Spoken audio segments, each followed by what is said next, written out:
toplumda meydana gelen bazı olaylar vardır ki toplumun hafızasında sürekli canlı kalması lazım, diri kalması lazım. Bunlar ya toplumun huzuruna ve refahına sebebiyet veren, toplum için huzur kaynağı olan, toplum için kurtuluş vesilesi olan olaylardır ki toplumlar sürekli bunu canlı tutması lazım. Bu huzuru, bu neşeyi, bu güzelliği, bu kurtuluşu, bu özgürlüğü canlı tutması lazım.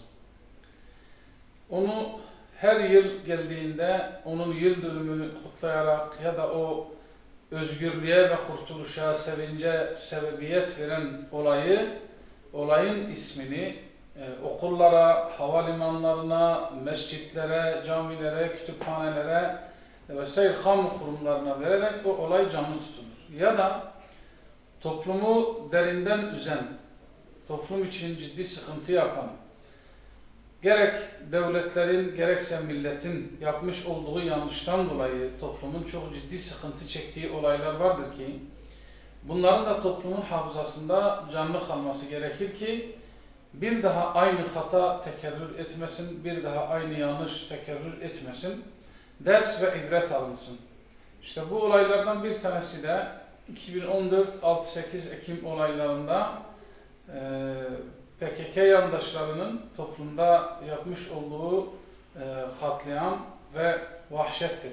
Burada Şehit Yasin ve arkadaşlarının çok vahşi bir şekilde, yani toplumun ıslahı için, salahı için, toplumun menfaati için çalışan bu genç delikanlılar, bu vandallar tarafından, bu vahşiler tarafından çok feci bir şekilde, vahşi bir şekilde katledildiler.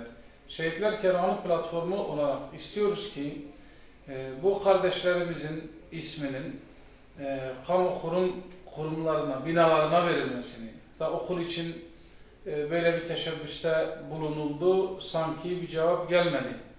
Yasin'in okuduğu okula isminin verilmesiyle ilgili sosyal medyada Diyarbakır Havaalanı'na isminin verilmesiyle ilgili Twitter'da tag açıldı, sosyal medya, Facebook'ta bir kampanya başlatıldı.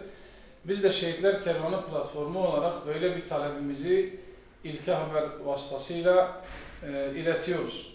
İstiyoruz ki Diyarbakır Havaalanı'na Şehit Yasin Bölü'nün ismi verilsin ve sürekli hafızada canlı tutulsun.